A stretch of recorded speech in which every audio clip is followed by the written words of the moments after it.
everyone. Good evening. Welcome to the first East Jersey Tea Party of 2014. Yay! Light crowd, but it's going to be a good meeting. As Ed Sullivan, what did he used to say? A really good show. A really big show. Really big show. So, you know who's missing tonight? Don. Oh, okay. Why don't we all stand and say the pledge, please?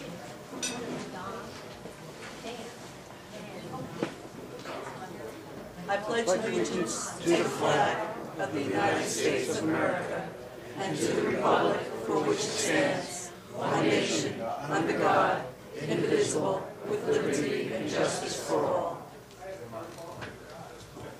Bob?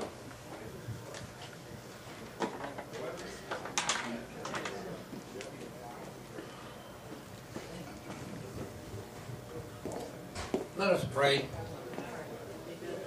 Heavenly Father, thank you for being with us tonight. And Father, as I stand here before this group, I do not see a racist in the crowd. And thank you, Lord. Now, be with us, Lord. We're out here to do good. We believe in the Constitution. We believe in the presidency if it's done right. So be with us, Lord.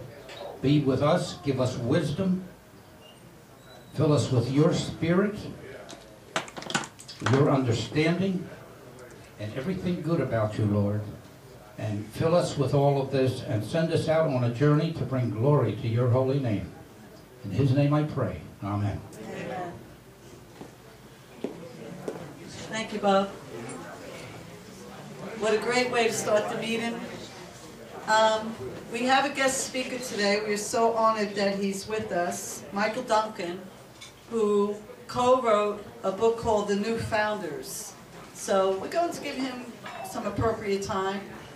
We're going to do the usual house cleaning. First of all, though, I see one new face in the crowd. And if you all recall last year, I stated that this year we were going to start, I hope, a good trend. We were going to make sure that we give business to like minds. So we do have someone new in the crowd. Eddie, would you stand up and introduce yourself? Eddie D. Felice. Thank you, Joellen. Joellen and I know each other from the Rotary Club in Point Pleasant Beach.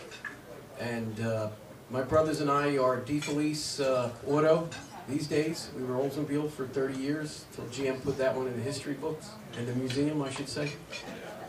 And we bought Chevrolet from Surf, only to have it, the General Motors go bankrupt 4 years later and tell us, sorry, we're bankrupt. So it's D. Felice Auto these days. I guess that's the point I was getting to. It's D. Felice Auto. It's a little used car dealership over on Route 88 in Point Pleasant. But I think that's enough for that. For right now, but... Thank you. And I gotta tell you, I go to Eddie's shop to get my car serviced. And obviously he has a magazine rack. And I don't care, every month I go there and of course there's a big glowing magazine with Obama or Hillary on it. And every time I draw horns or put some funny statement in it, and his brothers will say, Joellen was in again. I'll tell you what's funny is we get new issues, and I make sure those drawn issues come back out to the front of the magazine rack too. Sorry, thank you, Eddie. See, do whatever you can to put a wrench in it. Okay, Steve, will you start us off with the treasurer's report?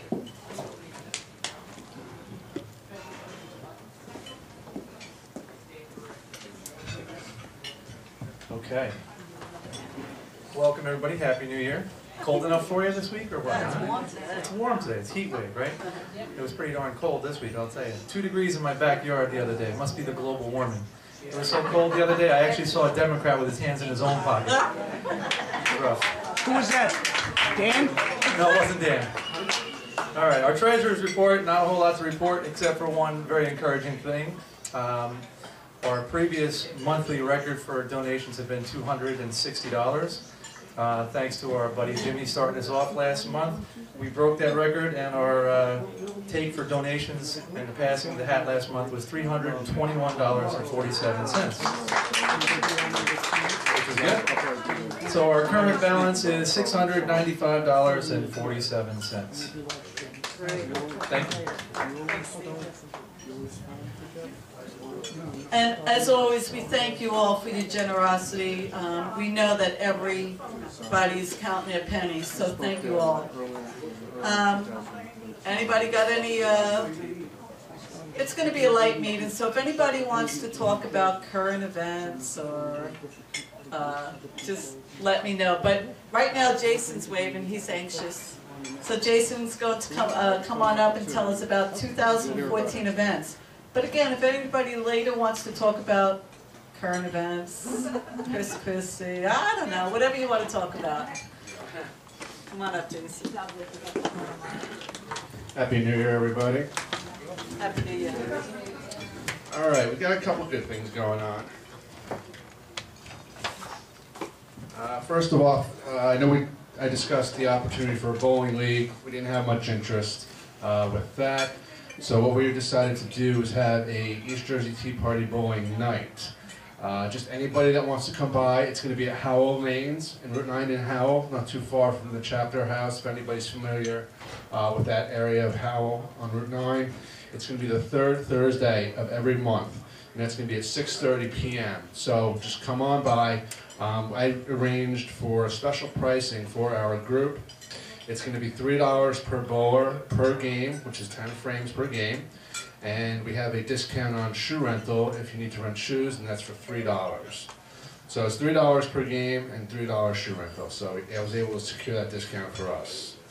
I'm going to be walking around with the flyer with the information, so if you see me and you're interested, just raise your hand or yell out and I'll give you all the information. The second event that I have coming up, amongst the survey that I took when I first started in the events position about a little over a year ago, a lot of you mentioned that you wanted to take something with a shooting range or firearms lessons. I contacted this range in Fort Dix. It's called Shoot New Jersey, and I was able to get some information on some firearms classes that are taking place in March. They have basic pistol classes, which are going to be March 1st and March 2nd. The one on the 1st is going to be the actual classroom style of learning the ins and outs of, I'm guessing, the pistol. And on March 2nd, the following day, I believe that's a Sunday, and the 1st is a Saturday. The Sunday the 2nd, they're actually going to take you out to the range, and they're going to provide all the pistols and firearms for you. And again, they have a rifle class as well. Same deal. The 22nd of March, which is a Saturday, is going to be the classroom session. And the range time is going to be on the 23rd. And again, they're going to be providing the rifles for you for that. It's going to be $198 per person. And that's the price that they quoted me right now, just over the phone, without any kind of knowledge of how many people are going to be coming. They did say that if there are a greater number of people, usually there's more than 6 people that are coming to that day from our group, they'll be able to extend a discount. So I'm going to send this out as well. So once I can get some guaranteed yeses and interests in this, I will contact Shoot New Jersey again, find out what kind of discount rate that I can get through them. And I'll have more details on our February 6th meeting. At that point, I'm going to collect all the money that's going to be required, at least for the pistol class, which will be before our March meeting. So I'll be collecting the money for the pistol class at our February 6th meeting, and then I'll play it by ear and most likely collect the rifle class money. If there are participants for that, I'll collect that in our March meeting. My phone number is on here, so any questions or if you want to sign up, just feel free to call me or look me up on Facebook or email me.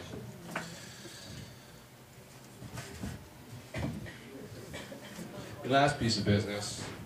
Show of hands, who participated in the St. Patrick's Day Parade in Belmar last year? Okay, we're looking to do that again. And the date I have here. February 30th. Is it? I have one. There's no February 30th. It's March 2nd, 12:30 I couldn't resist. p.m. It was so close to the date. I don't believe you're going to be having this job again. Tired of this abuse. It's going to be again at the Belmore. What was it, at the Marina? We meet at the marina where the party boats park, because that's where the parade usually ends, so it's the best way to do there. And we'll shuttle people back and forth down to the staging area where we all start and meet. So we're going to meet earlier in the morning, and we'll set up definite times closer to the date. We do it what we did at the last parade. We had little flags that actually another Tea Party group, That was from West Jersey. West Jersey Tea Party, had that great idea of having little flags with labels with their website and club information on it. We took their idea actually for the Memorial Day Parade in Jackson, and it worked out wonderfully. And we had a lot of support with that, a lot of interest. So we're going to be doing that again this year. So anybody that can come much earlier than the 12:30 start time, obviously, we could use any help we can get in putting the labels on and just getting organized and just getting the crowd up and moving and getting them excited for us. So anybody has any questions on events, they can always reach out to me. I'm going to be putting out on Facebook and email another meeting for anybody that's interested in helping me with events, taking part in any kind of the planning. If there's an event or an events that you have an idea of that you want to kind of take the ball and run with, by all means, I'll be putting that out in Facebook and the email list in the next few days. Anybody have any questions? Donna? You do realize that the shooting would be on March 2nd and the parade is on March 2nd. Okay, so then anybody that doesn't want to come to the parade or wants to do the shooting, I mean, it's... You'll do both. Well, the parade, we usually don't get done with that until about 1:30, too. Right, so that Because everyone's also invited afterwards. There's a gentleman that has a photography studio down there, and he invites everyone down there afterwards to have a little something to eat and warm up, and it was very nice of them to do that all the time. So you'll go ahead with the shooting as well as... I mean, yeah, it's not mandatory. If anybody has any interest, they can just go on their own. If they don't want to go to the parade, I mean, they can certainly choose which one they want to go to. I mean, we're not forcing anybody, so. The free country, at least. That's what it's supposed to be. Thank you, Jason. Okay. So just to segue from Jason, Dan's not here today. He wishes he was, but he's actually working, although it's not 2 degrees like Steve had to work the other night. Anyway, we need to call this Engage. We're going to name this Engage 2014. We need to get out there and get active and really be involved.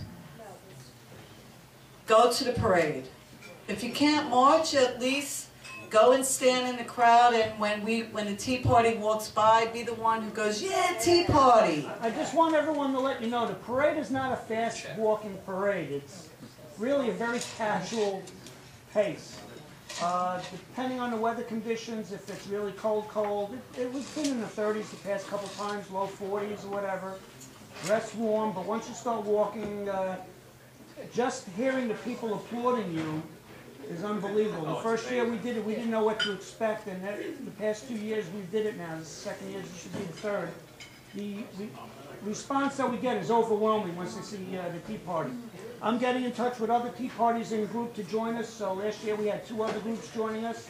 I'm hoping this year we can get at least 10 other groups and their members to participate, because the more groups we get in there, it shows the Tea Party is something out there. So if you know people from other groups, also let them know about it and where, and they can get in touch with East Jersey, and we'll let them know. Right now, I usually call them last year and the year before, but no one answers their phone until the middle of February, so it doesn't pay for me to go crazy.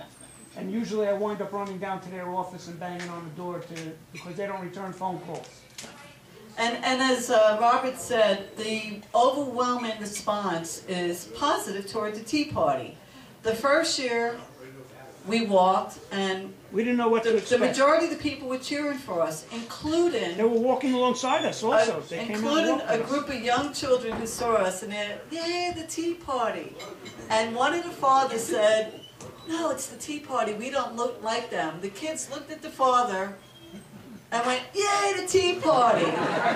Last year we're walking, and we had Tea Party representatives from Jersey City.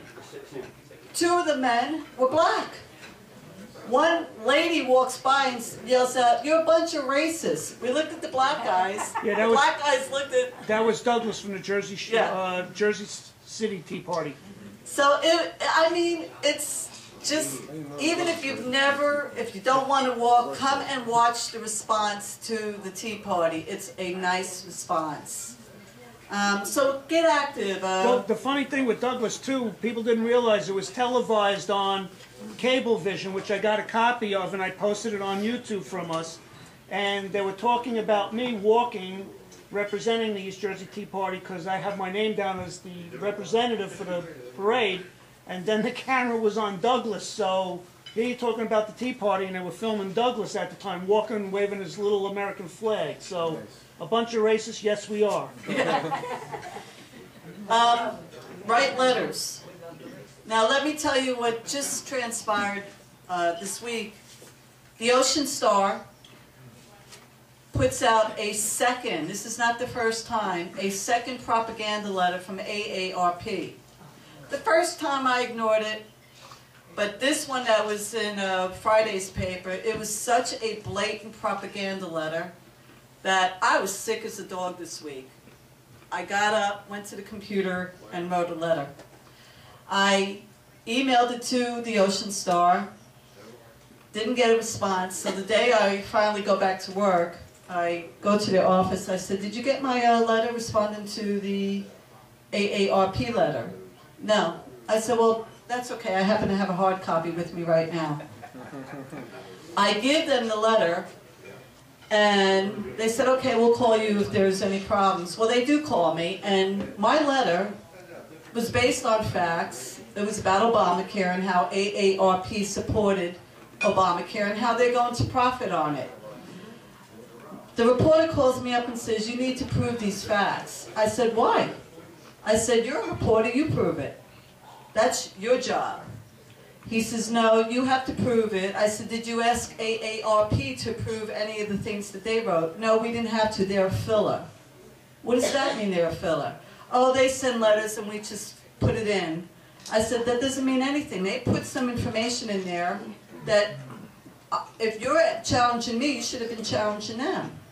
So it went on and on. Finally, I said, "You know what? I'll prove it. I'll send my resources to you." And I did. Well, then I get a call. "Well, we're going to print your letter. However," in one of them I said, "Obamacare is destroying our freedoms." And he says, "That's not a fact, that's an opinion." I said, "Well, actually, you could ask the little sisters of the Catholic faith if that's a fact or that's an opinion. Who are they?" I said, "I don't get this. You're a reporter." So I'm going back and forth with him how the Catholic Church is suing Obamacare, but that's your opinion. This is not an opinion. By the way, when I spoke to the supervisor, because I had it up to here, I asked her why she didn't challenge AARP's letter. She said, "Well, because they're a not-for-profit group." I said, "You are a reporter. You're challenging me and you don't even know your facts." They're not a reporter, they're a scandal sheet. So, I had to agree that I had to put at the end of my comment on "we're losing our freedoms," in my opinion. But my point is, they wanted me to shut up and go away. They don't know Joellen. I don't shut up and I don't go away. What happened when we did the rally outside their office? No, that was the Asbury Park Press. This is... What difference does it make? Now, it gets better though. In my letter, I told the reader, it'll be out this week hopefully, go to AMAC. And I put a little comparison of AMAC and AARP. I sent my letter to AMAC. Now, I'm not a member, although I'll be 56 Saturday. I'm still not a member of anybody. Wow. I sent my letter to AMAC. They called me up yesterday. So then one of the representatives called me today and asked me if I would be willing to be a national delegate for AMAC. I said, absolutely I would. And my whole point is, all because I wrote a letter, all because I saw what this letter from AARP was all about, propaganda, and I said, no, you know what, I'm not going to allow this to go unchallenged any longer. So, if we just do what we have to do, make that wave, know your cause. I mean, trust me, she hated me at the end of the conversation.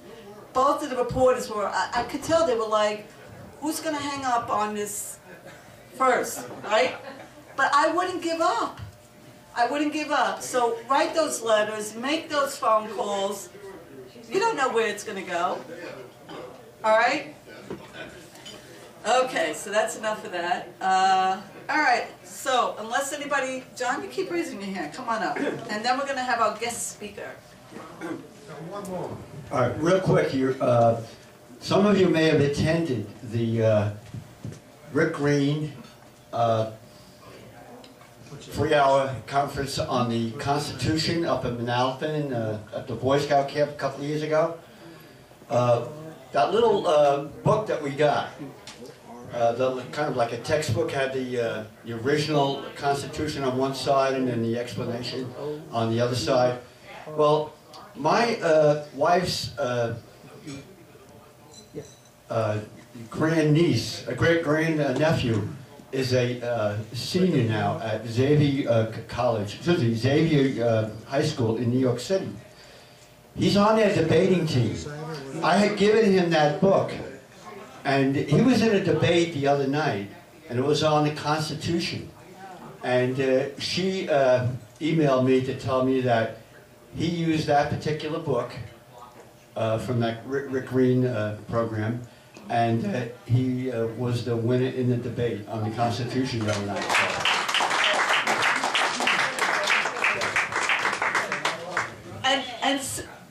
Joe, come on up. You all know we attend, Denise and I, Jimmy used to, we attend a class every Monday given by Hugh McKenzie, who we had the privilege of listening to. When that occurred with the newspaper reporter Monday, I called up Mac. I'm like, Mac, what more can I do? He goes, you're going to fight. You might lose, Joel, and they might not print your letter, but still fight it. I said, of course, but my point I'm saying is, you're always going to have somebody around you that you can contact and help you get that step further. I mean, even within this own group, there's so many people that we can turn to and say, okay, what else do you think I should do to make sure that our side is heard? So, John's grandnephew was able to win a competition because of seeds that John planted. And that's how it's going to get done. Yeah. Thank you. On the 16th of February, we have a Lincoln Day dinner dance that's held by the Republican Party every year for Monmouth County. And it's on February the 16th, 5 to 9 at Addison. It's a wedding place. It's on the website if you'd like to look it up, ADDISON, Park. It's in Aberdeen on Route 35. And so far we have 7 people. We're looking to get 10. We may have 8 if Dan's wife goes. So if we get to 10, it's $70 a person. And we get one table and put down East Jersey Tea Party. I said something wrong. Okay. Maybe it's Dan. And if there's anybody interested, you can see me, and I'll be happy to go and make arrangements with you to go, and we're looking for 10. So we may only need 2 more, or 3 more, depending. So you can see me, I'm right over here, right next to Maryland.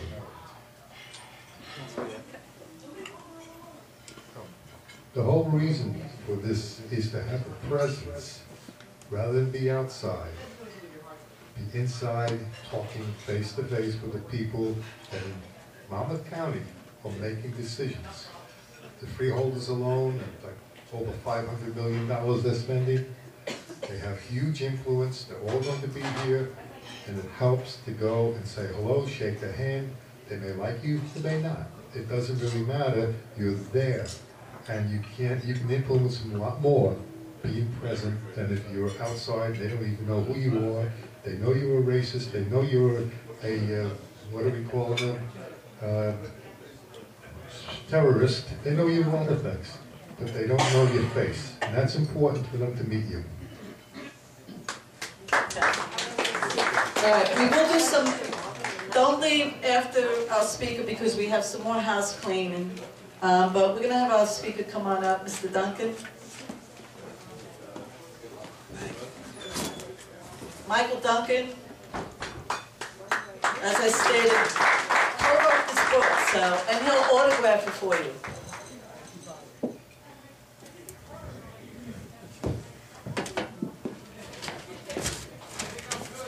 Thank you, Joel, and thank you, Dan. I'm sorry I didn't get a chance to meet him. You're lucky. I'm lucky. Nice group, right? Well, they're honest, at least. He's not here, we'll abuse him too. I'll be soon. My name is Mike Duncan. I am the co-author of this book, The New Founders. My co-author, Joe Connor, couldn't make it tonight, and hopefully you do get a chance to meet him at some point, maybe in the future. Just give you a little intro, a little background. I live up in Basking Ridge with my wife and 11-year-old twins. Joe is up in Bergen County. He's got high school age kids as well. And you know, we came about this book. We really wrote the book to try and actually, a real reason was to try and make an impact on the election in 2012. The book came out in September. And the premise of the book is kind of something you probably heard on conservative talk radio over the past couple of years. You know, with the way the country's going, the way the socialism has progressed, and it's just because you look back and you say, what kind of country is this becoming? And a lot of people said, you know, what would George Washington think if he were alive today? You know, what would he think of the country and all? And my co-author, Joe, he was actually at a conference in Washington, D.C., and he was coming up, driving back to New Jersey, and he kind of felt that George Washington was in the car with him, and he just thought, you know, what a magnificent country, you know, George Washington you could see right now. He was a surveyor by trade. You know, what would he think of the landscape as he was going through Virginia and Maryland? And he said, you know, that'd be an interesting story of Washington came back to life today. But then it felt, you know, he kind of, you know, got back into his life, and that was that. But a number of months later, I guess he was listening to Mark Levin. He could tell it better than me.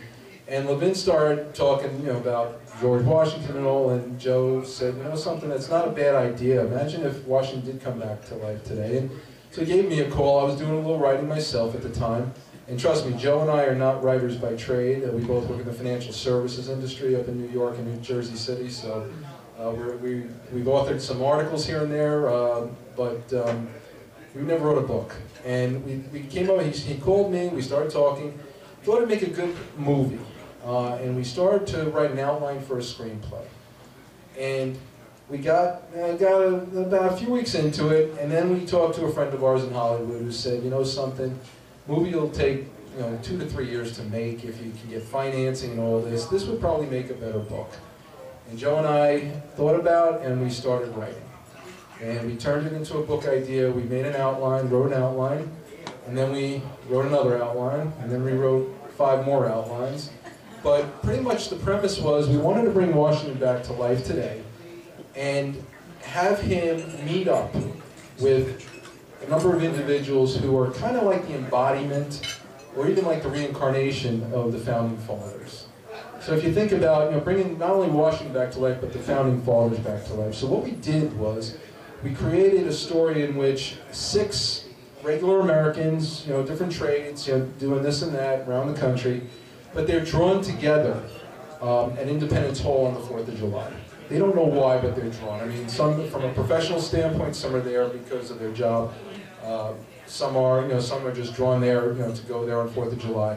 And then while there, George Washington appears to them. Not just, you know, ghost of George Washington, but the George Washington. And he talks to them, And he convinces each of them that they are, in fact, the embodiment of one of the founding fathers. And then together they team up and go into the country to try and, reinstill founding father principles.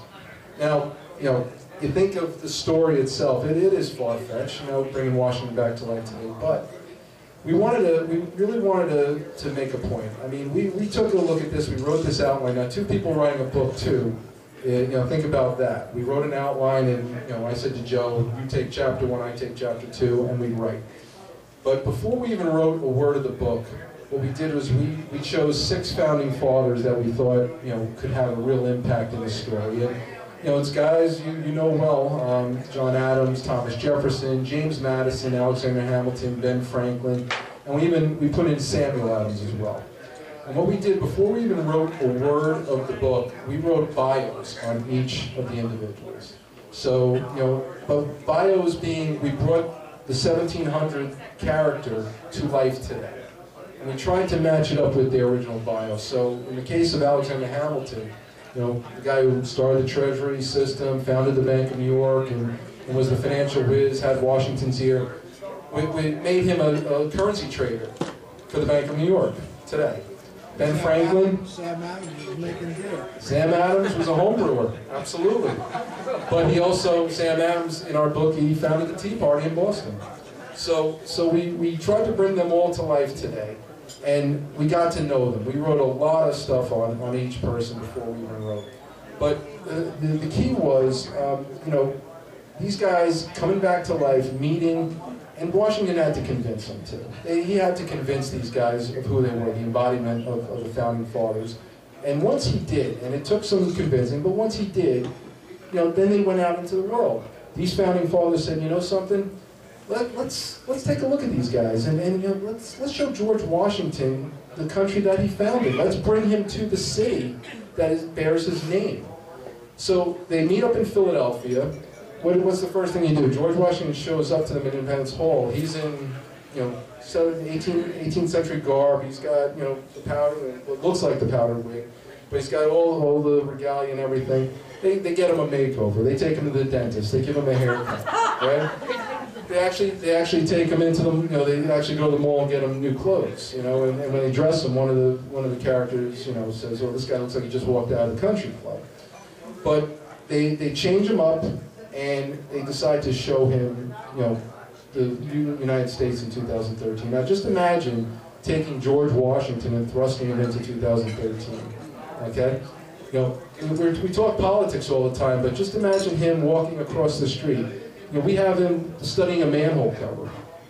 He doesn't know what a manhole cover is, right? When he asks the questions, they tell him what it stands for. And when he says, "Well, where does it get pumped?" Of course, one of the characters says Washington D.C. That's pretty true. But walking through Philly, he sees an automobile. He sees like I said, modern plumbing.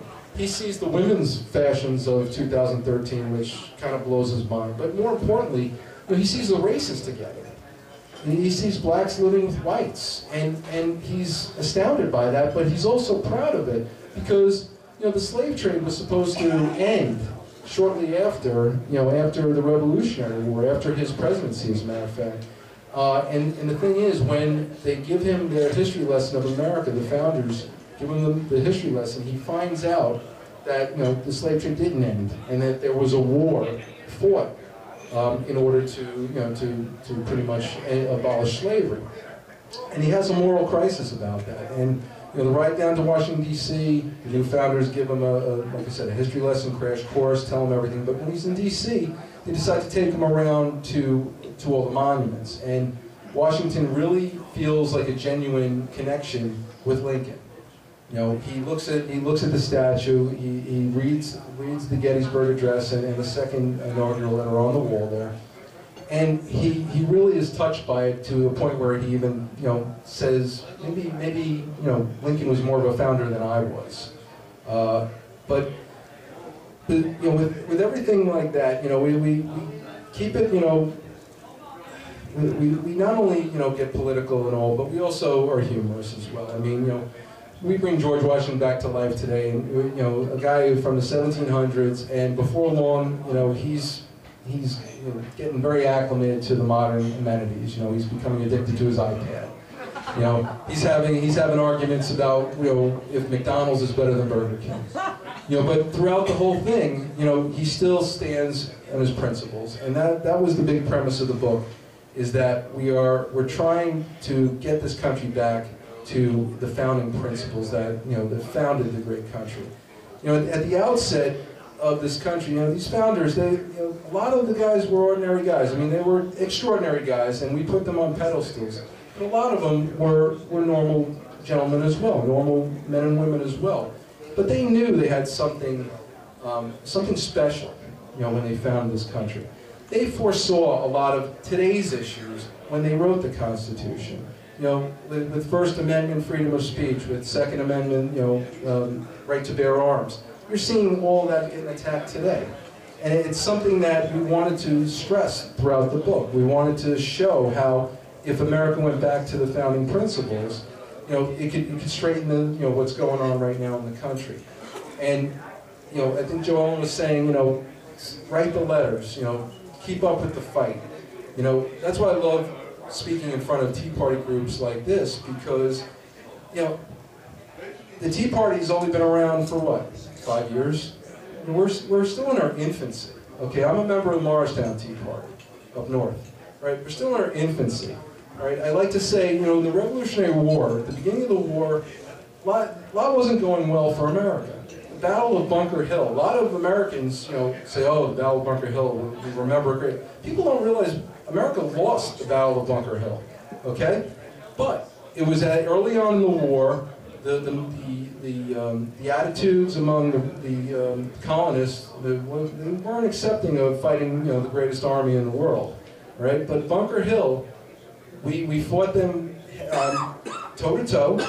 We lost the battle, but what that did was it kind of energized the revolutionaries to say, hey, we can hang with the British. And you know what? That got a lot more people involved in the war. It got a lot of revolutionaries to sign up.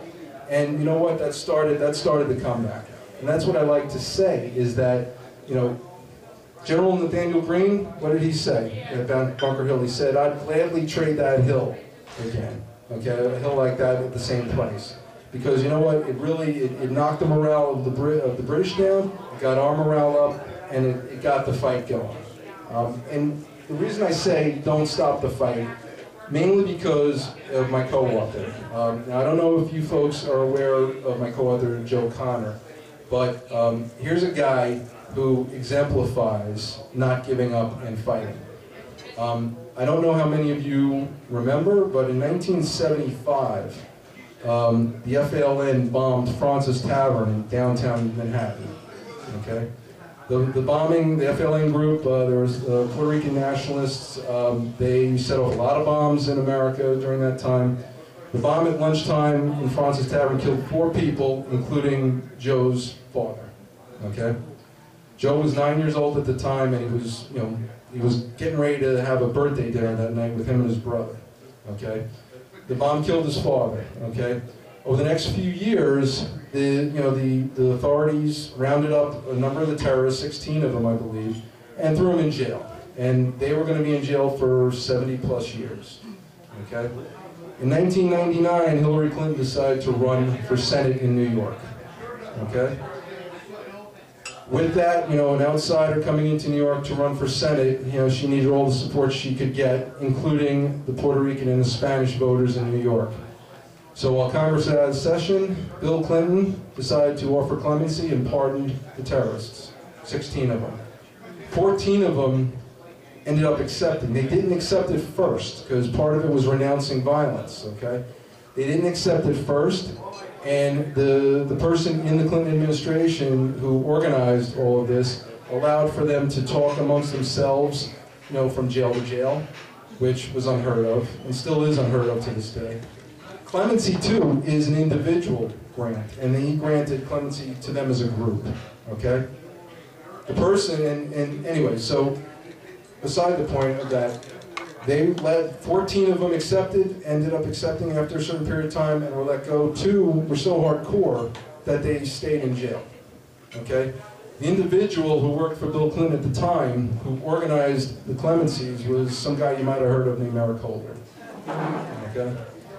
So with all this said, you can see what we're up against right now. Okay? Now, unfortunately, that was 1999. Joe and his brother went before Congress in 2000 to testify against the clemencies. In that testimony, Joe and his brother Tom pretty much said, I can assure you that my family will not be the victim to terrorism again after that. Unfortunately, about 1 year later, almost to the date, Joe's first cousin, a guy named Steve Schlag, who happened to be his father's godson, he died in the World Trade Center. So Joe's family has been, two-time victim of terrorism. Okay, but Joe keeps up the fight. Okay, Joe has gone on a lot of shows, being very outspoken against the Clintons, against Holder. In 2008, when Obama appointed Eric Holder to be the Attorney General, Joe actually was invited by the Republicans to go down to Washington, D.C., and he testified against Eric Holder.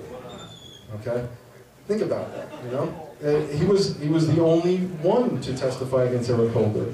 And then after testifying, all the Republicans, or the majority of the Republicans, voted for Eric Holder. It makes you wonder what's going on in this country right now. So that, if you look at Joe's story, and now we're in the year 2014, and he's still fighting it. If anybody happened to see the New York Post today, there was an article about the new council speaker in New York. Yes. She's pretty much, she just wear the hammer and sickle on her shirt. The whole council. Yeah, and de Blasio too. And Joe's been very outspoken about de Blasio too. But there was a little blurb in the Post today that Joe talking about the fact that this lady supported these FALN terrorists. Joe went out a couple of years ago when Oscar Lopez, the leader of the FALN, was up for parole, one of the guys who didn't accept clemency. He was up for parole. Joe and his brother went out to Terre Haute, to the prison, to testify against him and to try and keep him in. And he was successful. Oscar Lopez is still in jail. But at the time, the lady who is now the New York City council speaker, she was the one who was in the print in New York saying they should let them go. So you guys see what we're up against right now. But and again, that's why we wrote the book. I mean, we wanted to get the word out, because this country is getting off track. A lot of people are saying it's too late, but it's not too late. It's still early in the fight, like I said earlier. If you look back to history, what we have in this country is special.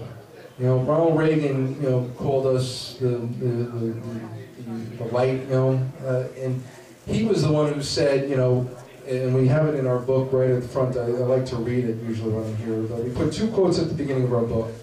Ronald Reagan said, "Freedom is never more than one generation away from extinction. We didn't pass it on to our children in the bloodstream. It must be fought for, protected, and handed on for them to do the same, or one day we will spend our sunset years telling our children and our children's children what it was once like in the United States where men were free." I mean, think about that. And the problem is we have a generation right now who don't get that.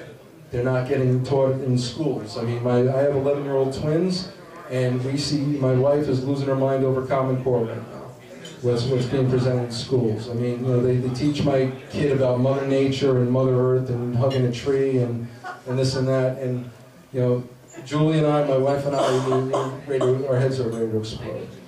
So you think back to when the country was founded and how special this country was. If you think about going back in history, and look at when the country was founded. We declared independence in 1776. Okay, how many weeks after that was the Battle of Brooklyn, or Battle of Long Island? I'm sorry. Have you ever heard the story about the Battle of Long Island? Washington and his troops were pretty much surrounded in Brooklyn by the British. The war could have been over right there and then. But what happened? A big fog rolls in, okay? And Washington and his troops were able to escape undercover and live to fight another day. I mean, that's just one example. Then we talk about, the night that Washington and the troops crossed the Delaware. Battle of Trenton. What happened? There was tons of ice in the river. They couldn't get the horses across. They were late getting to Trenton. When they got to Trenton, the attack that was supposed to be under cover of darkness, the sun was up already. Okay?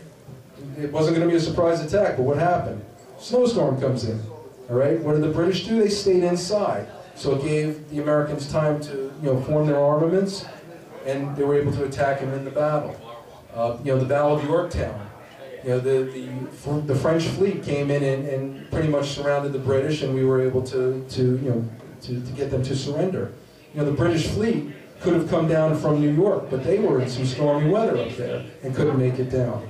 So it's things like that. The one I always like to say is the War of 1812. People don't realize, kids today who read the history, they don't realize how close we came to going back to the British in 1812.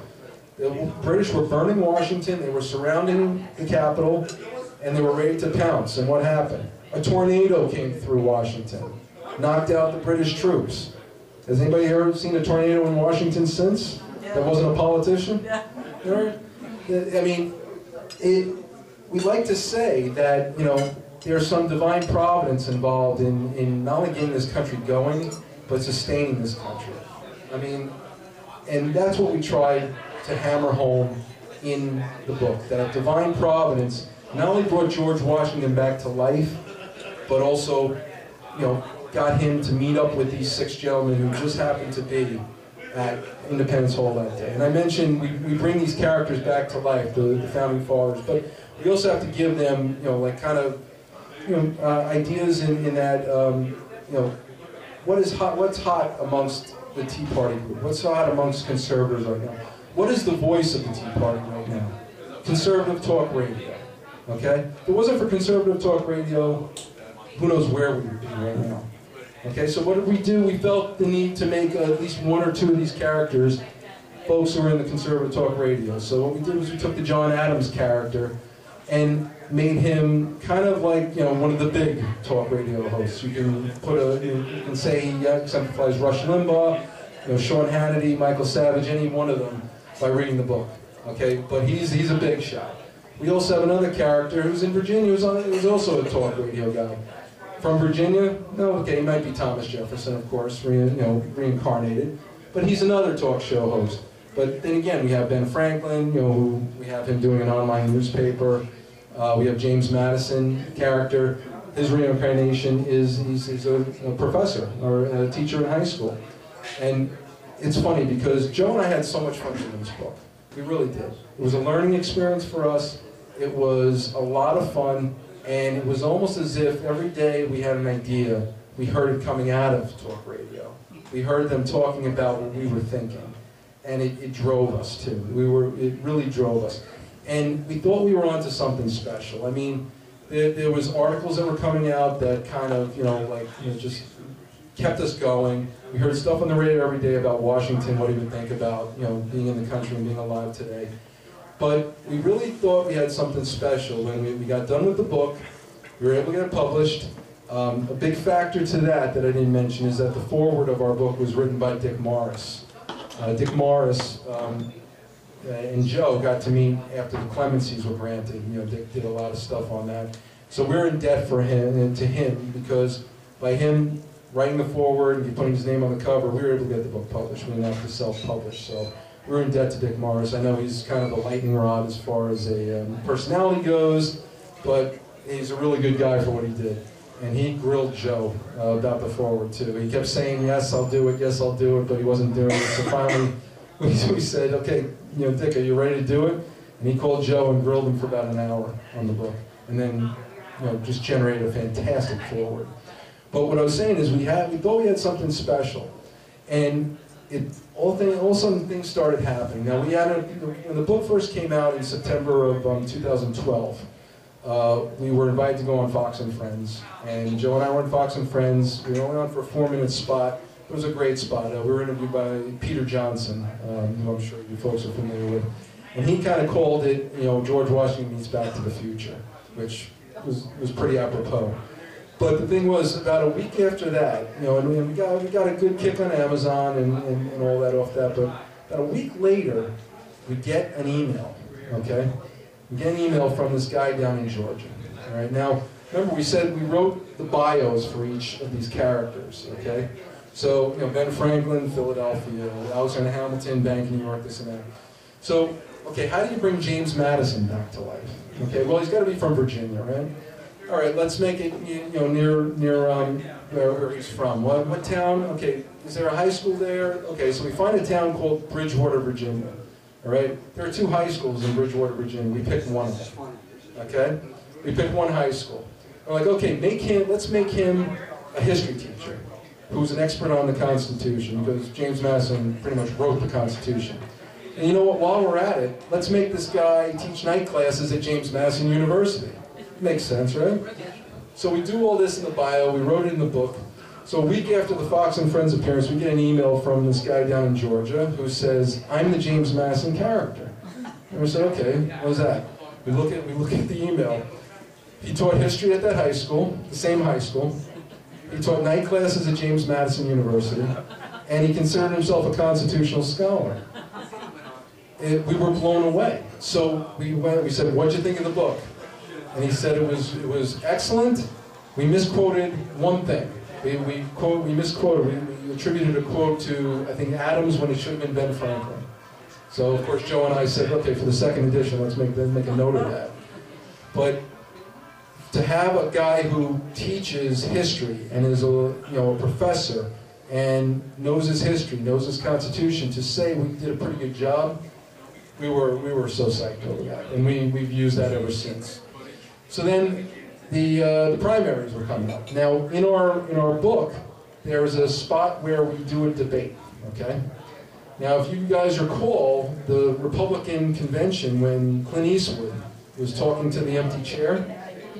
Okay, we have a spot in our book where the conservative candidate is debating an empty podium. Okay, so we saw Clint Eastwood talking to the chair, and Joe and I were texting each other back and forth. They were like, "This is a little weird. This is a little weird."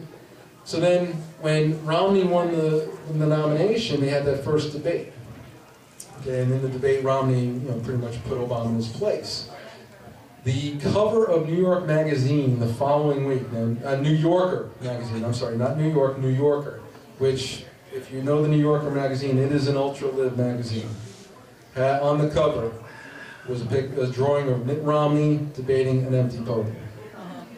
So, again, we thought there were so many things that were going through there that we thought we had something special. And I think we still do. The book, it's a great read for anybody from 13 to whatever, to 100. Okay? Even if you're a liberal, it's still a good read. It's a good story. I work with a guy who is a liberal who watches Fox. Okay? He might be the only one. All right? And nobody watches MSNBC anymore. But he's open. He's got an open mind. And I give him the book. And I said, enjoy. He's a slow read, but he read it. He finished it last week. And so I said, okay, what'd you think? And he said, you know what it really told me? You got the Tea Party's message across better than anything he's ever seen. That's what he told me. And you're not going to see that in the media. Tea Party to the mainstream media is a 4-letter word. But you know what? The Tea Party groups that I've talked to, people I've met, we're the best people around.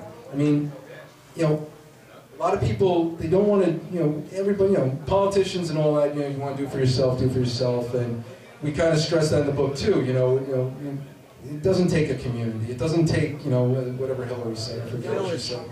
It takes a village, whatever that crap is. We mentioned Adam Smith in our book, okay? The invisible hand, that the individuals, they do better for themselves, the whole society rises. Okay, so we stress that in the book, that it doesn't have to do with redistribution of wealth. If everybody does good for themselves and good for their kids and all, it's going to raise everything up. We use the metaphor in our book about a ship being stuck on the rocks, and as everybody does well, the tide rises and gets those ships off the rocks. And we use a lot of metaphors in our book. The thing is, the George Washington character comes back to life. I mentioned that he hooks on to 21st century stuff pretty well. You know, like I said, he loves that iPad. He loves Fox News, of course. But he still sticks to his principles. Still sticks to his conservative founding father principles. You know, the stuff he used to when he founded this country. And we have a spot in there where he is talking to the Republicans. All right. Now, I'm a registered Republican, but I don't call myself a Republican anymore. Okay. But he's talking with the Republicans, and the Republicans are pretty much telling him, you got to play ball with us. You know, you got to, you know, taxes are okay. You know, you got, you know, legals. It's not so bad to have some illegals in. And he's pretty much telling them, listen, gentlemen, you're either with me or you're against me without me. And he said, I don't need you, you need me. You know, Obama won in 2008. What happened in the elections in 2010?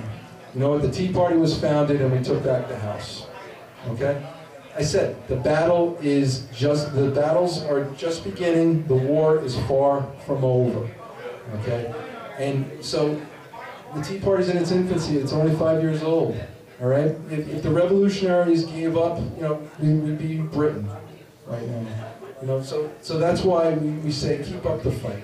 The book, hopefully if you get a chance to read it, you'll enjoy it. You'll see the message we really, you know, try to get across. Because if this country got back to the founding father principles, the founding principles that, you know, was built on, the Constitution that is not just a piece of paper. It's the cornerstone that built this country. Okay, it's something that, you know, Obama's trampling on every day, but, you know, it's something we have to take back. And whoever the candidate is in a couple of years, you know, whether it be on the Republican side, Democrat side, whatever. Personally, you know, they're all talking about Hillary Clinton. I don't think Hillary's going to be the candidate. I think Obama's going to be the candidate. But we got to put somebody up to beat him, and it's going to take a conservative, a real conservative. It's going to take an Allen West. It's going to take even a Ben Carson. All right, you know, somebody who could, you know, will tell it like it is. I mean, Scott Walker, but I'm a big Allen West fan. I had the pleasure of meeting him, and he's one of the most impressive individuals I've ever met in my life. But again, it's something we write in the book. You know, America, we want to hear the truth, and we use a baseball metaphor as well. The people of America are sick of screwballs, sick of curveballs, sick of, you know, knuckleballs. They want the heat. And we needed a candidate to bring the fastballs again. You know, Ronald Reagan, he didn't pull punches. He sat there and called Russia the evil empire. He said, you know, Mr. Gorbachev, tear down that wall. If you ever hear the story about that tear down the wall speech, you'll love it. Because they wrote a speech for him, he added that line. They took it out. He added it again. They took it out. The car ride to the wall, he put it back in. It was 3 times they tried to take that out, and he put it back in. Yeah. You know, and it's amazing. You know, the presidency. You know, it's something that you used to look up to. You look up to George Washington. You know, and the founders.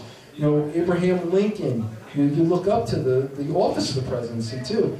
You know, Ronald Reagan. You know, I'm a Reagan Republican. Okay, Reagan conservative. All right, we need somebody like a Ronald Reagan. You know, but you see how it's just kind of dumbed down over the years, and you know, I attribute it to Bill Clinton, but you know, all his dalliances and whatnot. I mean, think a buffoon as Jimmy Carter was. You know, he still was a Naval Academy grad, and he still looked up to the office of the president back then. You know, granted, he was the worst president ever until January 21st, 2009, but you still looked up to it. And ever since then, you know, it's becoming a joke. You know, this guy, Obama, he lies about his lies. It's incredible. You know, I always start out my speeches here with a joke. You know, usually it's a Menendez joke. And, you know, I forgot to tell it tonight. I have another joke that I use now. It's, you know, if you like your healthcare provider, you know, you can keep it. That's my joke. It's unbelievable. But anyway, I thank you all for having me. The book is The New Founders. It's $15. I'll be signing copies over here afterwards. If you want to take a look at information about Joe and myself and a lot of our media appearances, we do have a website. It's www.thenewfounders.net. It has all our media appearances, pictures. You know, the foreword by Dick Morris is on there. It's a pretty good website. And we also have a blog site that's attached to it called wewinamerica.com, where Joe and I, we put up a lot of blogs and all. Joe does a lot. He really gets after, you know, the administration. You might have seen him on Megyn Kelly, on Fox and Friends, talking about the FALN, talking about Holder. He's talked about de Blasio too. You know, now that New York City has elected a commie. So keep an eye out for Joe. Megyn Kelly loves him, and so he's been on there 3 times, I think. But thank you again, Joellen, and everybody for listening. And thank you. No, thank you. You know what? Please, just let me know. Please keep coming back. And will you do me a favor? Will you pick the winning ticket? Oh, sure. Now, actually, we're going to buy, the club's going to buy one of your books. Steve, I'm making that decision. Okay. So we're going to raffle off your book next month. But this month, we are raffling off Glenn Beck's Miracles and Massacres. So the winning number is 278-342. All right, guys.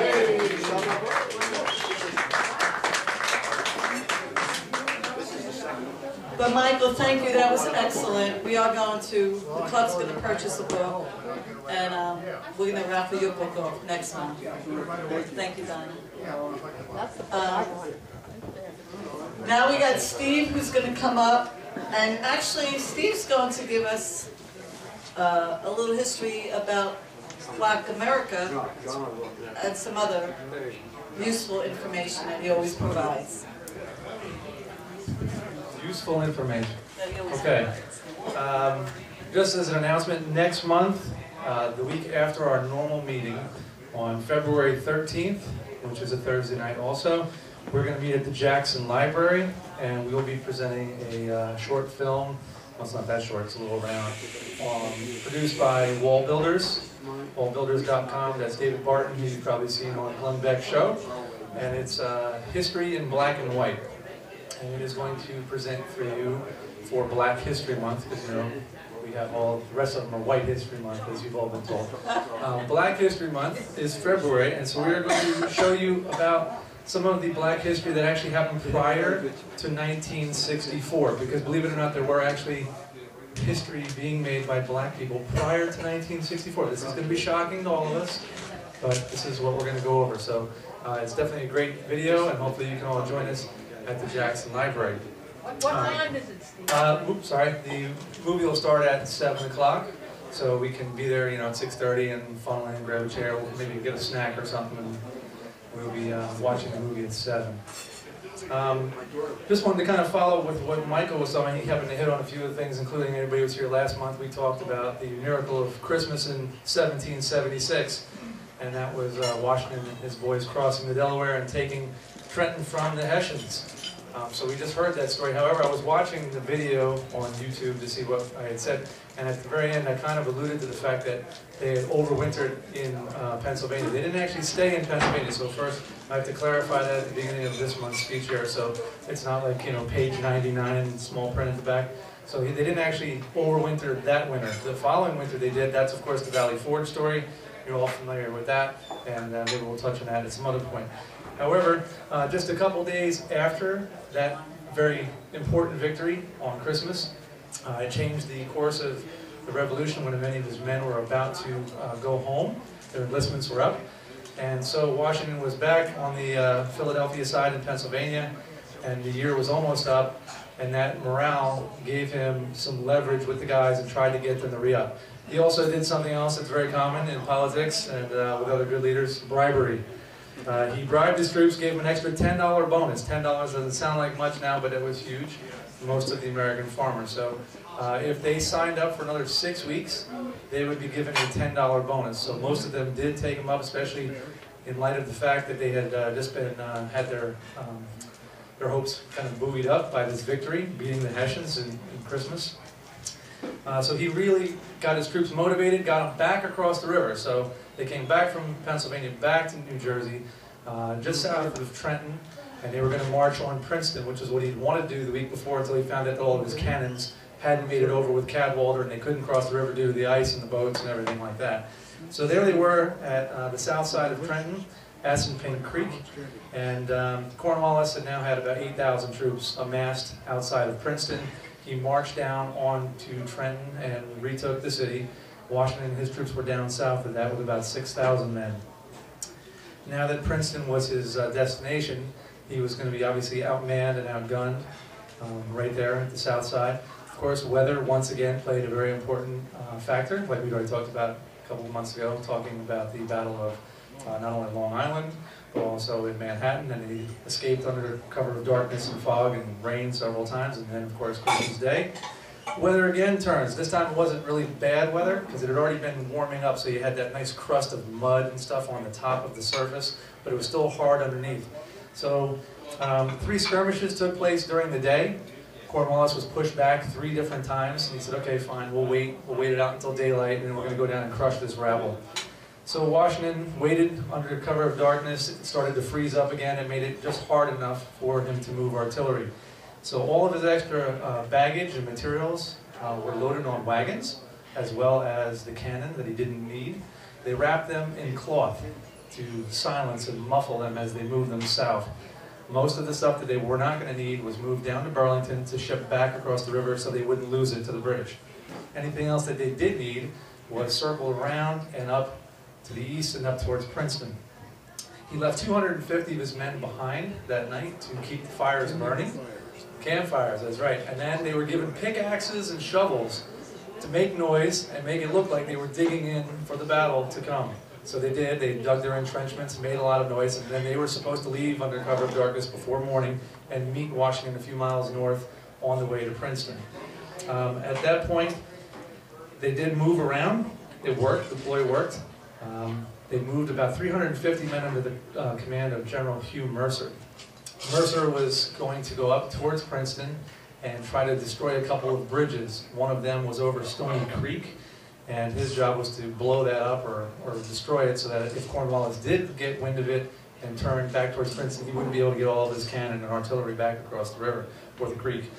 On his way to do that job, he was discovered by some of the British troops that had been left behind in Princeton. A head party that did not stay in downtown was led by their colonel. Colonel, what's his last name? I forget. Not far, but Mawhood. It's a real common name, Mawhood. So Mawhood catches him in an orchard. At this point, a skirmish takes place. They both have 2 cannons in their possession, so a little bit of grape shot is going back and forth. They're just out of range of each other. So being outnumbered and outgunned, he tries to turn around and escape. That's General Mercer. He's unable to get away, and as a result, he is now sort of surrounded. The British start yelling and chanting at him and telling him to surrender, you rebel, or you damn rebel, as they were yelling. He refused quarter and decided to stay and fight. Not really a good choice on his part, as he was outnumbered, and most of his men were using rifles at this point, not muskets.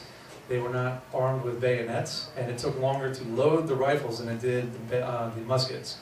As a result, once they started getting their numbers dwindled, he was overrun and they were all bayoneted. His men were fleeing. Mercer himself was bayoneted and was fatally wounded. They thought he was dead and they left him to die. His second in command, Colonel Hazlitt, was shot in the head and killed right there. Mercer decided with what few men he had, he was not going to yield the field. Anybody that ever been to Princeton Battlefield State Park, if you were there like more than 10 years ago, there was one lone oak tree, the white oak. Being an arborist, I know this.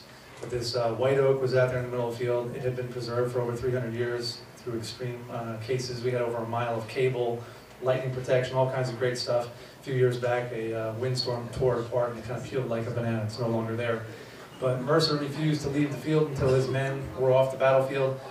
He did eventually get carried off the field as he was mortally wounded. He died in Clark's home, I guess, the next day. As his men were retreating, Cadwalder, who we knew from the Battle of Trenton, had his men there, and they were trying to come up and bring up the rear. Unfortunately, most of his men were inexperienced new militiamen, and when they saw Mercer's men retreating and running, they turned and ran as well. At this point, my hero, of course, George shows up on the scene, riding his steed.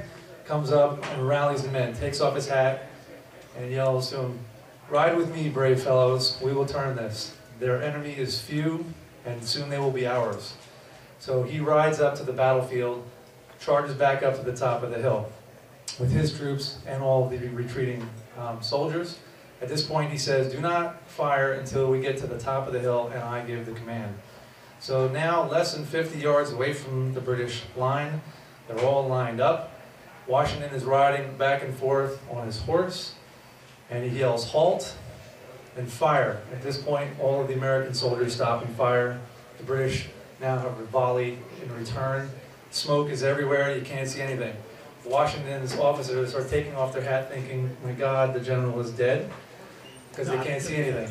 And soon enough, as has usually been the case due to divine providence, Washington emerges unscathed, not even a bullet hole as he had had many times through his coats. His horse is still under him, and he is able to turn the battle and chase them back off towards downtown Princeton. Some of the battle takes place right there on Princeton University, including Nassau Hall, where we opened fire on Nassau Hall. At that point, the British that were inside waved the white flag and they were taken captive.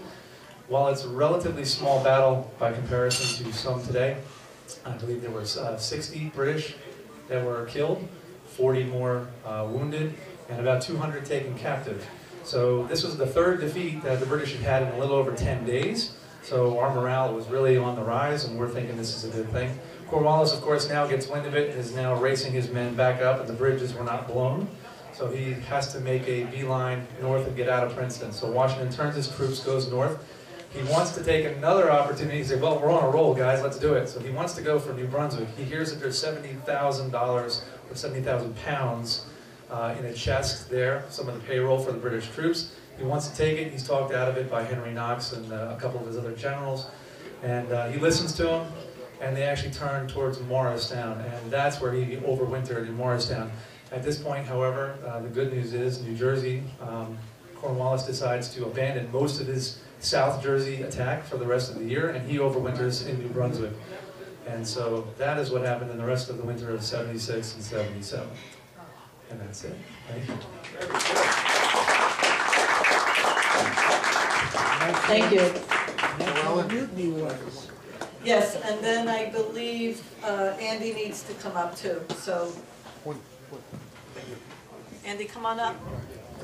While we're talking about George Washington, I'm working on a book, almost done, expect to be done next week. It's been edited.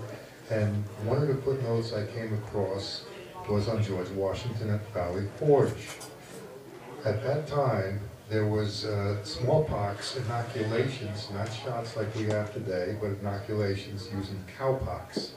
And they were giving them out.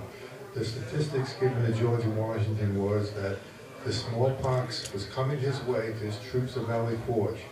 They would lose probably half his men to smallpox. He went and opted for, this I have in a footnote and I documented, he went and had all his troops inoculated.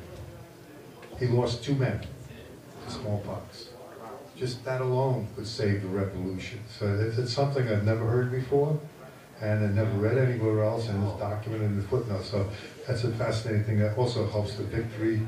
If you want to count Providence, it's Providence. Thanks, Joe. Eddie, as you can see, Steve's going to walk around with the bucket, so again, always we appreciate your generosity. But Eddie, as you can see, you will leave this meeting every month much more informed. So if that doesn't keep you coming back, Andy, come on up, hon. And then Bill Martin wants a few minutes also. So. Joellen, why are you picking on Eddie so much? Thanks, Steve. Eddie, where did you go to high school? Do we know each other? When did you graduate? 78. Yeah, I went to school with Eddie. Wait a minute. Yeah. I don't understand how he looks 10 years younger than me. Yeah, right? Christian brother. I do understand. When he was in high school, he looked like he was 10 years old. It's good to see you, Eddie. You too. Very good to see you. All right, my name's Andy Daniele, and I'm a a troublemaker for the most part, but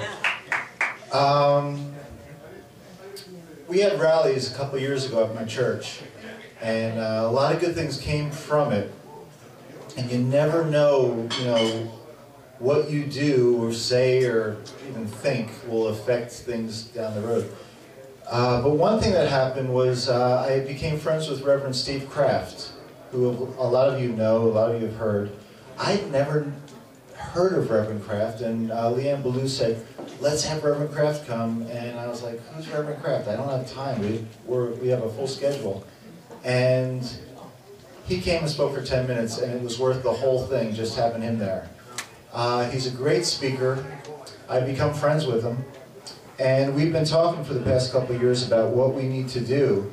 And one of the things that we need to do more than anything else is get people who love our country, love God, love the principles that our country was built on, to wake up. All right? So what we did is we put together, or we're putting together, a presentation on February 1st at the Town and Country Diner in Keyport. A lot of you have been there for other things. It's literally 17 miles up the parkway. It's about 20 minutes from here. And we're doing it as a benefit for the Wounded Warrior Project. So it'll cost you $15 a head or $25 a family if you pre-register. It's $5 more if you pay the day of. But the reason why we're doing that is because we want it to be a benefit for the Wounded Warrior Project. If you want to buy tickets tonight, you can just come and see me. I only have a limited number of flyers. If you want flyers, that's fine. You can call my office and you can register there. But I think that, I know that it'll be well worth it. You will leave there with a sense of purpose and a sense of inspiration that you would believe. So I encourage everyone to come. This is not anything that's going to be really political. This is the kind of thing where if you come, you'll be like, wow, I'm glad I came. I only wish I would have brought whoever, you know what I mean? So I have flyers. If you want to register, that'll be fine. And I thank Joellen for the time. Okay. Why don't you pass them out? Can you also email us and we'll blast that to all the other tea parties? Great. Bill Martin. How are we doing on time, folks? 12 minutes. Okay. Well, I'll keep it to 11 and a half minutes. A few meetings ago, we were kind of in having election fatigue, I guess, and I had more fatigue than anybody else. We're going on our third straight year now with coming up again. It seems like every year, another election, more candidates. We've had just about everybody in this room in the last year or two, and I was just kind of fed up with it personally. I mean, I think that it's good for us to be diverse and to listen to all the different viewpoints. But I think we're starting to lose our focus a couple months ago, and I think this is what I kind of indicated to Joelle, and so she's been after me for a couple months to just say a couple words from my viewpoint. Some of you may or may not know that I do a lot of blogging on the internet. I'm on an American politics blog now on Google, and it's a former Market Watch blog that CBS Market Watch used to run. What I found of a number of these blogs, there were tremendous blogs, thousands of members. You'll have 20, 30, 100 people in a day entering these blogs in different categories. A lot of you are probably on them, you know exactly what I'm talking about. But a lot of what happens that I found is they kind of wear themselves out. And some of the people on the blog, the moderators, they kind of just go away in thin air. It's kind of like what we see in general life.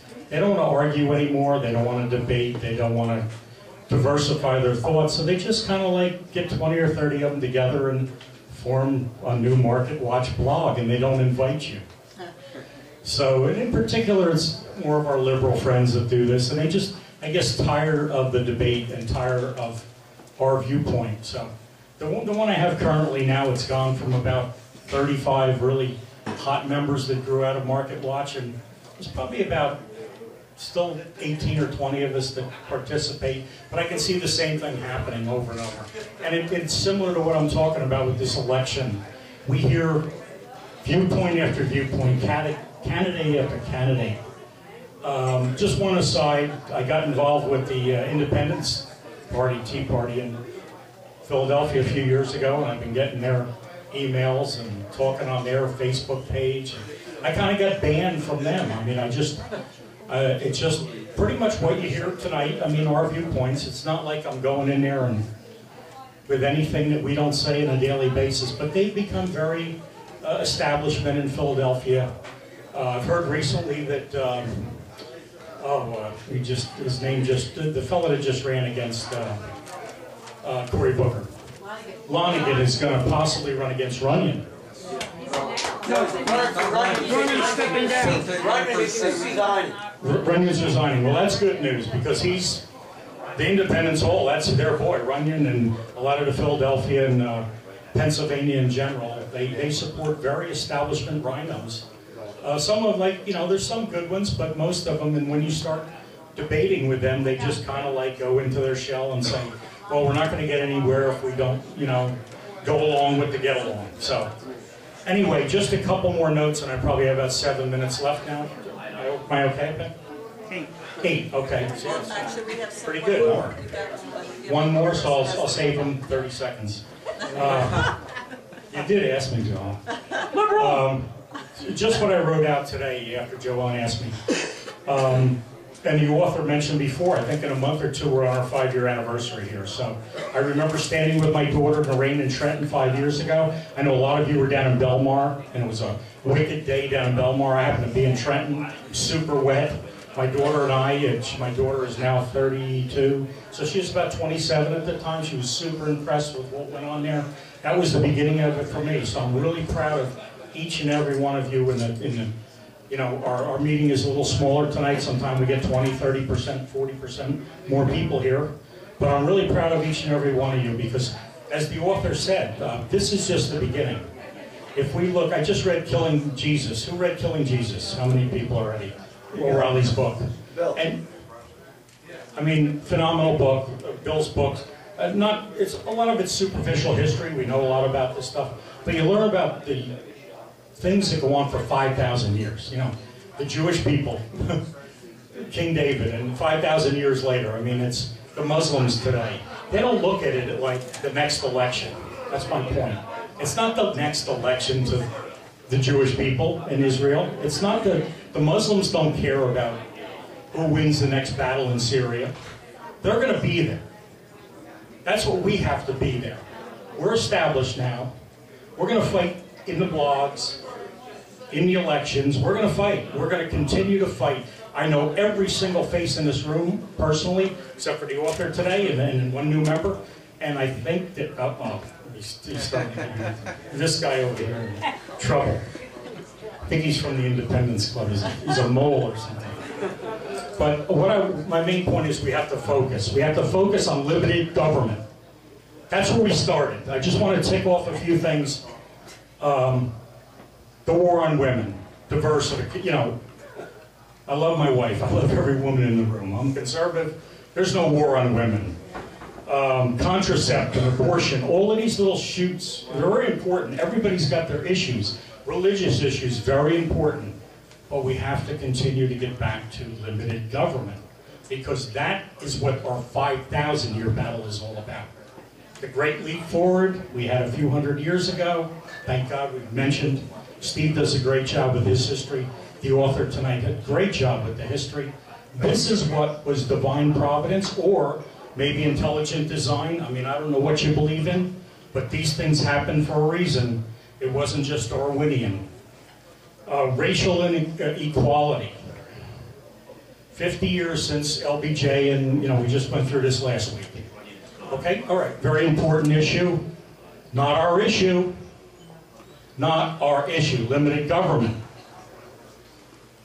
NSA, Snowden, very important. We don't want to be spied on.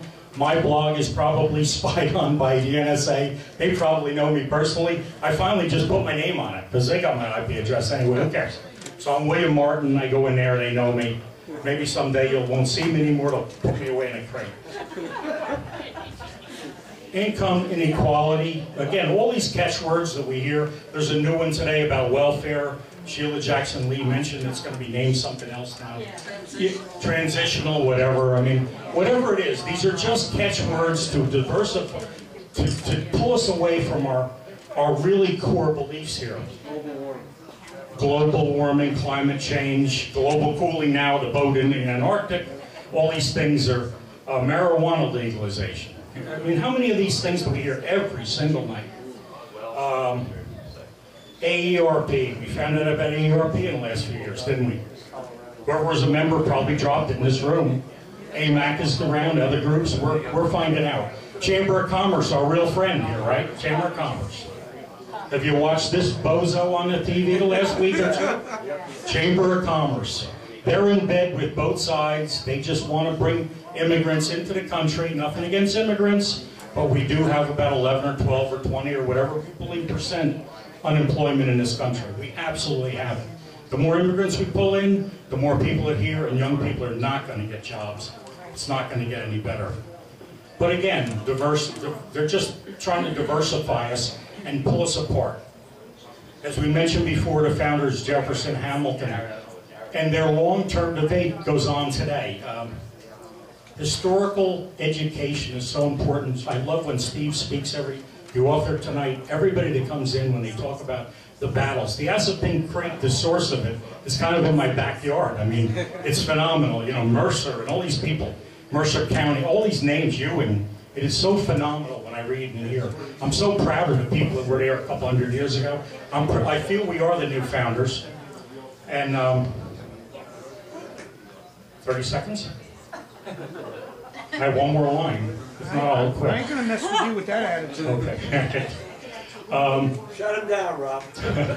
Give me 20 seconds. 5 years ago when I started, took my daughter to the meeting in Trenton. You know, we're sitting on the other side of the road, it's pouring rain. They wouldn't get us close because a few of us had signs, you know. We're gonna storm the State House with a picket sign. You know, we couldn't even get close. I got home, my wife goes, "Why are you doing this?" I mean, what good is this? You know, this is 5 years ago now. I couldn't answer at the time. And a few meetings, a few months later, I joined this group. I think it was later in the fall. It was about 6 or 8 months later. Dan had organized the Jacksons. Finally, I had an answer for it, and I said, you know, after you and my family, Ellen, I said, this is the most important thing for the rest of my life. I don't know how many of you believe that in this room, but if you don't, I think you all do. And anybody that comes in here and stays for more than one meeting, I think it's one of your top 2 or 3 things in your life. And if you don't feel like that's what's going to drive us for the next 100 years, 200 years as a long-term movement. So thanks for listening. Joel, thanks for coming. Now, I'm not going to get teary, I promise, but Bill, you said something. I too, every month I come here, you're not just Tea Party members, you're family. And I too, I'm just so honored to be amongst each and every one of you. And it will be a battle for the rest of our lives, but I think it's a battle that we will win. So, thank you, Bill. Okay, we got Robert, and then there's a young man here. I don't see him, but he is here. He's young. Bill Puckett. Okay. So don't hog it. We got one more speaker. If you let go, I can talk. Hi everyone, if you remember last month's meeting, I was telling you about First Amendment TV that I was working on. Well, it's launched and running. Not only is Bill live streaming our meeting on East Jersey Tea Party's website, this is being streamed on First Amendment TV. What I'm asking you for is everything that Bill was talking about is on First Amendment TV and a lot more. Give you a little heads up. Shelley Kennedy's doing Agenda 21. Earlier today, I did an interview with Joe Rullo, who ran for Senate. He's handling a topic on a network called political corruption. We were talking about Bridgegate today. There's a lot more involved that the media is not talking about that Joe Rullo discussed as far as Jersey City and other cities that are not getting funding because they didn't go along with Governor Christie on certain things to support him. So that's going to blow up. Joe Rullo spoke about that. I will have that video loaded up on the website later tonight. Gail Kisselman's handling immigration. Dave Korski and our own John O'Rourke is handling the fair tax. I have him on the network talking about the fair tax. Brenda Rones is doing Common Core. Peter Boyce is doing constitutional classes. Susan Carroll is doing a subject which was the first I ever heard of, Women Against Sharia. And there's many more. I also have about 5 different Tea Party groups which I'm going to be streaming their meetings. Morristown Tea Party, West Jersey Tea Party, Bayshore Tea Party today told me they're fine with it. Ocean County for Citizens, I'm pretty sure. I'm waiting for Connie to call me back. And a lot more. I plan on getting all these different Tea Party groups involved on the network. There's a lot of subjects that are spoken about in other Tea Party groups that we don't hear about, like with you in your book, that you can't get around to every Tea Party group.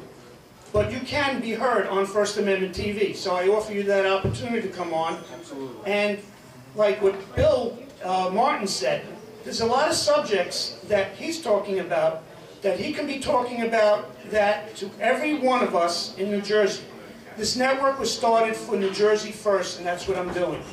Everything we're talking about is related to New Jersey. I don't need to talk about subjects that the large media are reporting because we hear about it. But like what Joe Rillo did today, once it goes out and we put it on YouTube to make it more viral, people are in for a big surprise. There's a lot more going on Bridgegate that the media did not report today, I guarantee you that.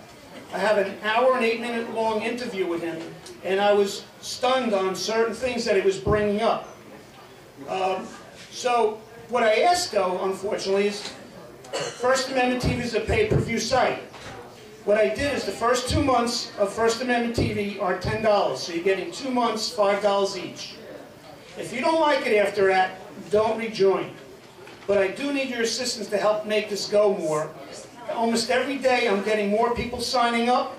I'm getting more groups involved.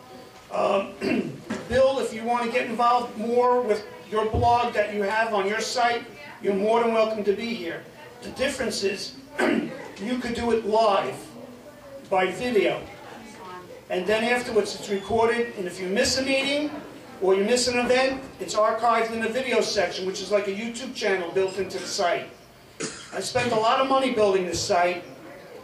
The fees for my own private live streaming channel are almost $1,000 a month. That's so no one else can see it. Why should I have you pay for something and have outsiders view it? So I bought a private channel. I started it with a premium package, which was $3.99. But East Jersey's channel is a free membership, and anyone can see it if they log into live stream or whatever.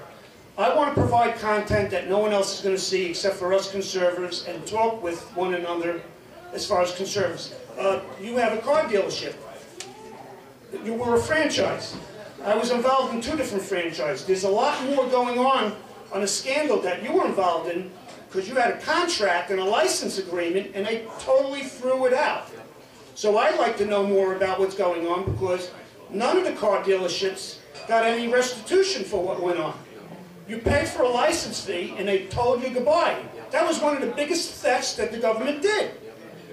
You have a 10-year contract, probably, 5-year contract, well, I had 10 years with my franchises, that says you're allowed to operate and do business under that franchise name for 5 years or 10 years. They totally disregarded that. They basically almost took their property, all their cars, everything, and left them broke. And that's a scandal from a long time ago. But why isn't that being brought up now? It didn't go away. How many car dealerships around the country were closed? Who was it? Megan Kelly or someone else from Fox News? Gretchen's family had their car dealership closed. There were very few people that were able to unscathe that attack, and they went after all Republicans in that episode. Any Democrats kept their dealerships. No, 2 of them. They lost 2 of them. 2? 2. 2 out of how many? 350, something like that. So anyone that wants to contribute material to First Amendment TV, just come up and see me. If you know someone else, just get in touch on the website, on the info link, and I will get in touch with you. I also have on the Contact Us page my home phone number. That's required by the credit card service, so if you have a problem, you can call me. Most people that are calling me forget their login names, or they didn't spell it correctly because it's case sensitive. So when you sign up, write down your numbers first and letters in capitals or smalls, so this way you don't have a problem. But if you do, call me, I do get back to you and I will fix the problem. Thanks, Robert. Okay, Bill. Bill? Young Bill? Come on up. Did you want to speak? Yes. Sure. Okay. Before Bill speaks, though, as you can see, the crowd was not humongous tonight. That's okay. We were off kilter. Next month, though, we're back to same time, same place. First Thursday of the month, 6:30. Please try to bring somebody new. Okay? Let's make Bill Martin really, really, really proud of us. Okay. Hey, Bill, how you doing? Welcome back. Happy New Year. Happy New Year. Young man here. Yeah, as many of you know, my name's Bill, and I'm with the Maine Republican Party. I'm with the Christie I was with the Christie campaign. I know a lot of you don't agree with Chris Christie. On some issues I don't agree with him either. But, he's been attacked today for traffic.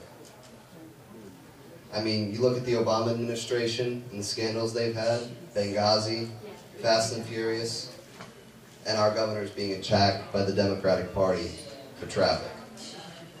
I mean, this is what the Democratic Party has become. A party that is demonizing a governor for traffic, something that he didn't even cause. I mean, I know Bill Stepien, and the governor trusted him very well. I mean, he was the campaign manager. Who wouldn't trust your own campaign manager?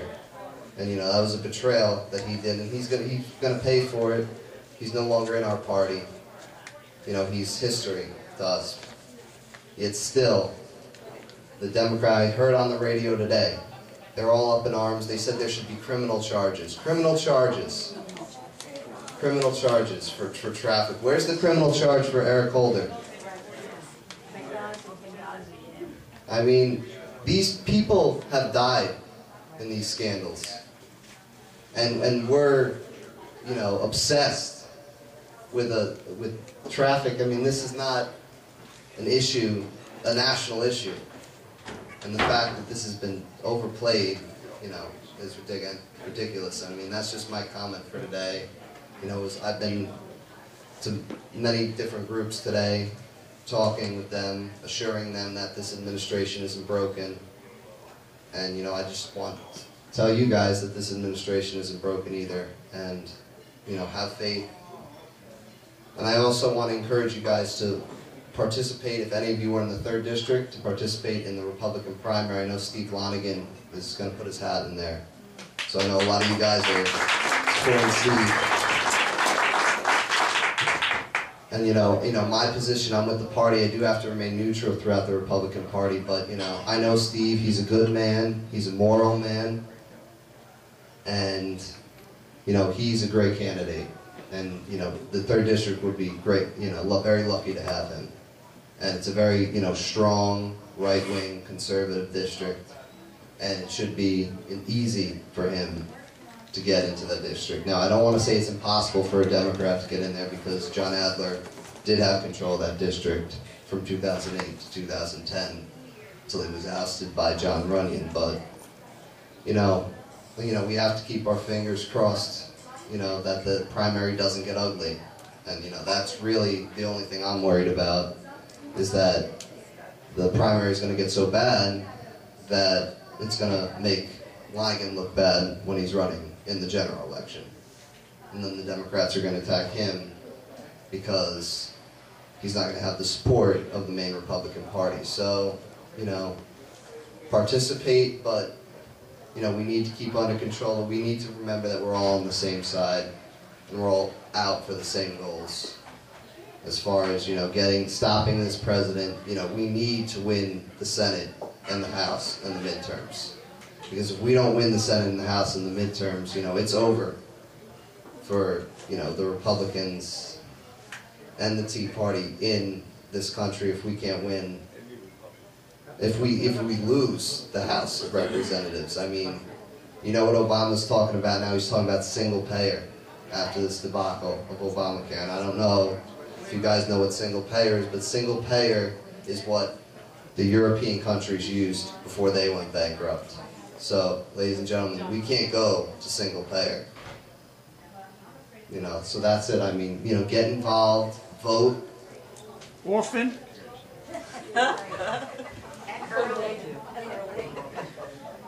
So, And if you that's did, it. oh, thank you. How old are you? 15. 15. But being that you're 15, you're going to learn. It doesn't matter what Chris Christie did. The only thing that matters is his name behind it is an R. And that's why the media is out there 24/7 now on Bridgegate.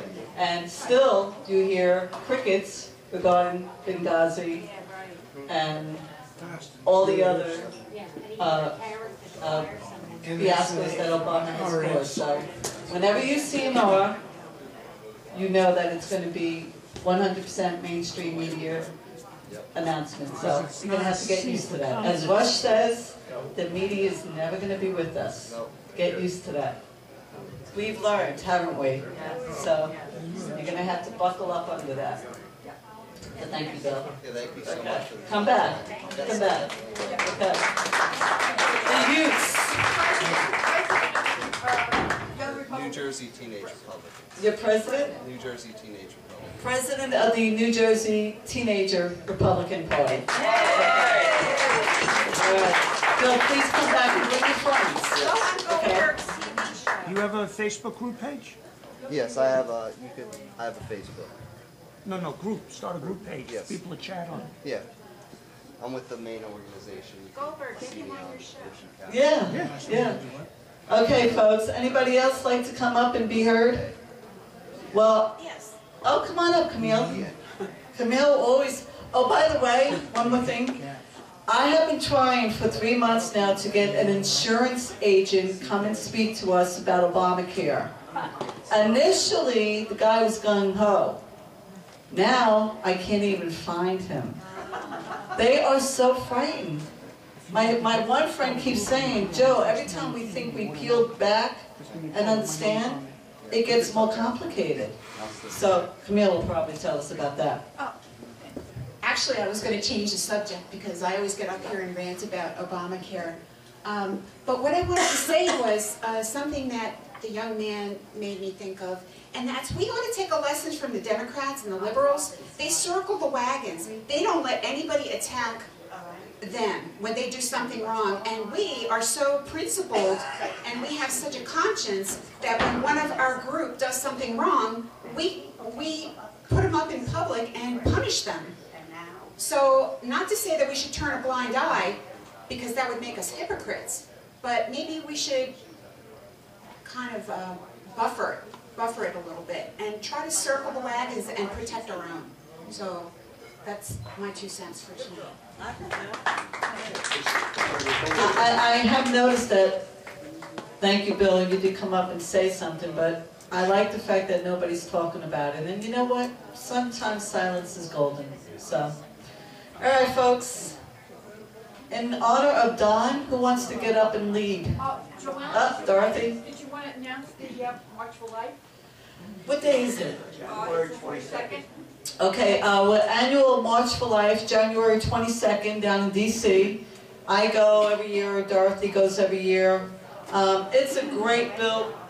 John, you go? Okay.